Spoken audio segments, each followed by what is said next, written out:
홍화산 회계사입니다. 제가 어떤 회사를 감사를 가거나 초도감사, 그리고 제가 기장도 하는데 그 회계처리 오류 부분이 많이 있는데, 일반적으로 많이 하는 회계처리 오류를 두 편으로 나누어서 정리를 해보았습니다.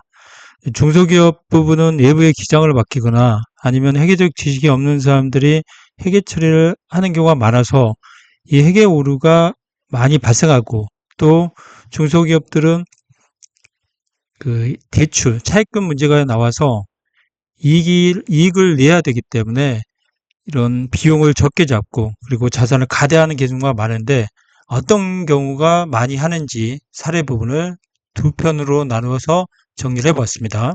그래서 타이틀은 회계가 엉망인 중소기업 주요 회계처리 오류인데요. 일단 제가 감사를 나가거나 뭐 실사를 나갈 때 가장 많이 하는 경우에 퇴직급여 충당금 계상을 안 하거나, 그다음에 연차 수당을 계상을 하지 않습니다. 그래서 퇴직급여 충당금을 계상하지 않는 경우가, 일반적으로 세법상은 실제 그 예부에 불입하는 퇴직연금이나 DC 불입이 하지 않은 경우에 세법상 인정을 않기 때문에 그 퇴충을 계상하지 않고, 그리고 퇴충을 계상하면 세무조정이 일어나고, 계상함으로써 비용이 증가되기 때문에 이익이 줄어듭니다. 아니면 손실이 날 수 있기 때문에 계상하지 않고요. 그리고 임원퇴직금 지급규정이 있는데, 그 정간에 임원퇴직금 지급규정을 유임규정으로 했는데 그게 2배에서 3배 정도 계상이 되거든요. 이거를 회계적으로 비용 처리를 하지 않습니다. 그런 경우는 실제적으로 감사를 받다 보면 반드시 회계 처리를 해야 됩니다. 그리고 퇴직연금 운용자산을 그 자산, 투자 자산으로 해서 그 정기예금처럼 해놓은 경우가 있는데, 이거는 퇴직연금 운용자산은 퇴직급여 충당금의 차감으로 돼야 됩니다. DB 경우에. 그리고 DC형 경우에는 급여처럼 돈이 나갈 때 퇴직급여로 비용 처리를 하지만, 그리고 모든 직원들이 DC형으로 돼 있다 하더라도 만약 미불이익이 있으면 그거는 퇴직급여 잡고 미지급 비용으로 계상을 해야 됩니다. 그리고 연차 부분은 회계 처리 않는데, 이 미지급 연차의 부분을 연말로 계산해서 입사일 기준으로 해서 연차 부분을 꼭 계상을 해야 됩니다. 그리고 가장 많이 한 오류 중에 재고자산 오류예요. 재고자산은 원가 계산이기 때문에 상당히 좀 난이도가 있습니다. 그래서 원가의 개념을 좀 알아서 해야 이 재고 개념을 아는데, 이 재료비가 공장에 투입되면서 제공품을 거쳐서 그 다음에 제품으로 가는 개념을 좀 알아야 되는데, 이 부분이 좀 약하신 분들은 이 원재료 부분도 제공품이나 제품 개념이 없어요. 그래서 이 재고가 나오려면 재고전 수불부, 수량에 대한 흐름이 나와야 되거든요. 원재료하고 제품 경우도 동일합니다. 재고 수불부를 작성하지 않기 때문에 재고 관리가 잘 되어 있지 않습니다. 기말에 아무런 근거 없이 그냥 재고 수량을 하는 경우가 있어요. 뭐 기초 증가 감소 기말에 나와야 되는데, 그런 노직이 아니라 어떤 데는 그래도 기말의 재고 시세를 통해서 역으로 증가 감소를 하는 경우도 있어요. 그러나 그것도 아예 안 되는 경우는 임의적인 숫자를 하는 경우가 있습니다. 일단 재고 시세 수량이 결정되면 그 다음에 단가 산정 근거가 돼야 되는데, 이 단가 산정 근거를 원가의 흐름 가정이 있어야 돼요. 평균법이냐 뭐 선입선출법이냐 이런 원가의 흐름 가정을 해서 단가 산정이 나와야 됩니다. 이 단가 산정이 나오면 수량과 단가를 곱해서 재고 자산이 결정됩니다. 그 원재료가 결정되고 제품이 결정됩니다. 그리고 제품을 또 어디에 가면 제품을 회사에 기말 제품을 계산해 놓고 이 기말 제품을 매가로 판매가로 계산하는 경우가 있어요.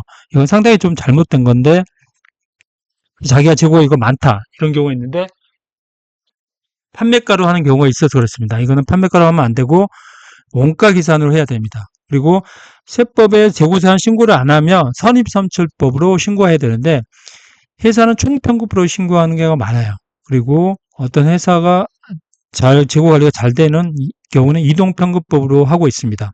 그래서 회계와 세법이 차이가 있을 때, 만약에 세무조사 나왔을 때 정 가져갈 게 없으면 재고 평가 방법에 대해서 잘못된 걸 세금을 추징할 수 있습니다. 그러나 재고라는 것은 그 다음에 자동적으로 원가로 가기 때문에 그냥 재고 평가하고 조금 잘못됐다고 하더라도 세무서에서 넘어가는 경우도 많습니다.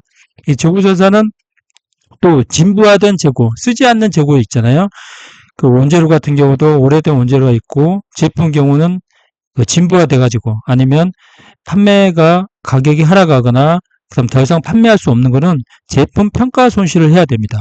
그리고 이제 공정에 걸려 있는 거, 연말에 이렇게 걸려 있는 거는 제공품 개념을 해야 되는데, 이 제공품이라는 개념을 잘 모르는 경우가 있습니다. 이 제공품도 그 완성품 한산량 개념으로 해서 제로비, 노무비, 제조관리비가 투입이 돼야 되는데 이걸 안 한 경우가 있습니다. 그리고 원가 흐름 개념을 잘 하면 제공품 개념도 알게 되는데, 그리고 제품 원가를 계산할 때 이 제로비와 노무비, 이 제조간접비를 포함해서 제품에 뿌려줘야 됩니다. 제공품도 동일합니다.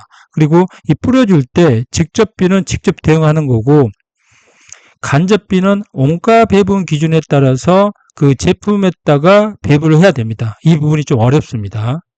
그리고 기말 재고 실사할 때 타처에 보관되어 있는 재고 자산도 OEM 업체나 그리고 우리한테 물건을 만들어주라고 부탁하는 업체에 대한 재고 자산도 우리 재고이기 때문에 이것도 포함을 시켜야 되는데 포함하지 않는 경우가 많습니다. 자, 유형자산, 무형자산인데요. 자, 유형자산은 무형자산, 고정자산이라고 합니다. 그리고 회사는 일반적으로 감가상각을 하지 않는 경우도 있어요. 그리고 감가상각을 하더라도 적게 감가상각을 하고 있는데 세법에서는 인후상각이기 때문에 가소상각에 대해서는 크게 문제 삼지 않습니다. 그래서 세법에 영향이 없기 때문에 감가상각을 하지 않는다. 이거는 잘못된 회계처리입니다. 그리고 고정자산 관리대장의 그 취득 시점에서 그 상각률하고 내역연수, 상각 방법 이걸 해야 되는데 이렇게 하지 않아서 이 감가상각과 취득원가 관리가 잘못된 경우가 있습니다. 그리고 거기에 자본적 지출과 수익적 지출이 구분이 명확하게 안 되는 경우가 있습니다. 그리고 자본적 지출일 경우에 그 취득원가에 합산을 해서 또 감가상각을 돌려야 되는데 그렇게 하지 않는 경우가 있고요. 그리고 건설 중인 자산, 건물을 짓거나 공장을 지을 경우에 이 건설자금 이자가 발생할 경우에는 회계상은 그 이자 비용을 회계도 되지만 세법상은 자산 취득으로 보기 때문에 자본적 지출로 보기 때문에 자본화를 해야 됩니다. 그렇지 않으면 회계와 세무가 차이가 있습니다. 그래서 일반적으로 회계에서도 자본화를 하는 게 좋습니다. 그래야 회계와 세법이 일치가 되고요. 자, 건설자금 이자 자본화는 해당 자산이 완공이 되고 준공이 되기는 시점까지만 하고 그 이후에는 자본화를 하지 않습니다. 그리고 유용 무용 자산 취득할 때 관련 부대 비용 있잖아요. 중개 수수료나 취득세 그런 비용도 취득 원가에 가산을 해야 됩니다. 그리고 일반 회사들 감사를 가면 개발비를 자산을 했는데 이 개발비는 자산 처리가 안 됩니다. 일반적으로 최근에 개발비는 금감원에서 그 미래의 경제적 효익이 확실하지 않으면 자산 처리를 인정하지 않습니다. 그래서 회사는 이익을 증가시키기 위해 비용을 자산 처리하는 경우에 있는데 부인당하는 경우가 많습니다. 그리고 특허 취득할 때 돈이 들어가는데 이거를 자산을 회계처리하는 경우가 많습니다. 그리고 가치가 하락하여 쓸모가 없는데 유형 무형 자산에 대해서 회사는 자산 손상 처리를 하지 않는데 만약에 기계장치도 더 이상 사용하지 않는 장비가 있는 경우에는 감가상각이 아닌 손상 처리를 해야 됩니다. 매출인식은 상당히 많은 회계 오류가 나오는데 이 제품 매출을 일반 회사들 가면 다 세금 계산서로 기준으로 매출을 잡고 있습니다. 이 세금 계산서 기준 매출이라는 것은 아직 용역이 완료가 안 됐는데 회사 내부적으로 계약금 중도금 잔금까지 세금 계산 기준으로 매출을 잡는 경우가 많습니다. 그 연말에 컷오프 개념일 때 이런 오류가 있을 때는 꼭 그 매출인지 아닌지를 꼭 해야 됩니다. 그래서 항상 그 제품은 인도되는 시점에 매출을 인식해야 되는 거고 그 다음에 용역은 완료되는 시점에 모든 게 매출이 인식해야 됩니다.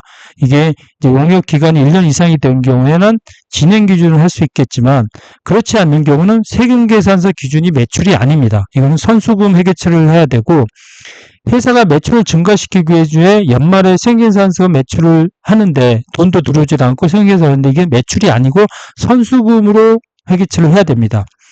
용역 매출은 용역이 완료돼야 매출을 인식해야 되고 세금계산 기준으로 매출을 인식하면 안 됩니다. 그리고 회사는 제품 매출, 상품 매출, 여러 매출이 있는데 이거를 이 원가에 제품에 대응되는 거는 제품 매출을 해야 되는데 상품 매출도 제품 매출 이렇게 하는 경우가 있습니다. 이거는 세법상 제품 매출이 혜택이 많기 때문에 하는 거고 그 원가에 대응하는 상품 원가냐 제품 원가에 대응에 따라 제품 매출도 상품 매출도 해야 됩니다.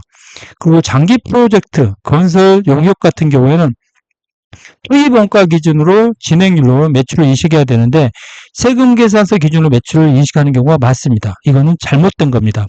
자, 매출 원가나 이런 건 수익 비용 대응 개념으로 가야 됩니다. 매출과 대응해서 원가, 비용을 인식하는데 그 직접 대응하는 걸 매출 원가고 간접 대응은 판매 관리비로 해야 됩니다. 그리고 연말에 이렇게 세금 계산서를 발행했다고 매출을 잡으면 안 되고 선수금으로 회계 처리를 해야 됩니다.